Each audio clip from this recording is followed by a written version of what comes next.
જય કોળી સમાજ। કાલે રાત્રે 1:30 વાગ્યાની આજુબાજુ રમેશભાઈ મેમને કોલ કર્યો કે કઈ બાજુ ભાયા, તો કે ઘરે જ છીએ। મેં કીધું અમે આવી, કારણ કે બેસણામાં પણ યુવા કોળી એકતા સંગઠનની ટીમ સુરતથી આવી નથી, એટલે મેં કીધું એ બાને એક મુલાકાત પણ થઈ જાય। તો કે કોઈ વાંધો નહીં। લગભગ રાત્રે 3:30 થી 4 વાગે અમે વાળિયા ખાતે રમેશભાઈ મેરના ઘરે પહોંચ્યા।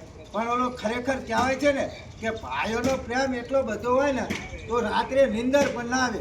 6 વાગ્યા લગન માત્ર રમેશભાઈના પરિવાર સાથે વાતચીત કરી, અને એ પરિવાર સાથે વાતચીત કરી અને લગભગ 6:30 ની આજુબાજુ અમે સૂતા, ત્યારે તો ફરી વખત 8 વાગે અમે પણ જાગી ગયા, કારણ કે રમેશભાઈના ઘરનાને હોસ્પિટલ લઈ જવાના હતા।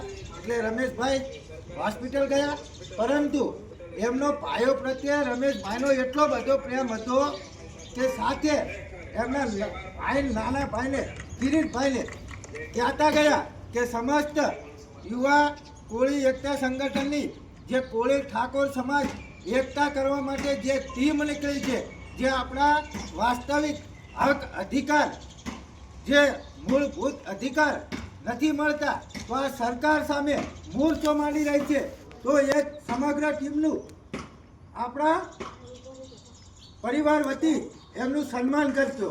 તો આજે સવારે આખી યુવા કોળી એકતા સંગઠનને સવારમાં મસ્ત ભોજન કરાયું, ચા પાણી નાસ્તો, અને સાથે જ સમગ્ર ટીમનો પણ આજે શાલ ઓઢાડી સન્માન કર્યું। તે બદલ અમે રમેશભાઈ મેર તથા સમગ્ર એમના પરિવારનો ખૂબ ખૂબ આભાર વ્યક્ત કરીએ છીએ।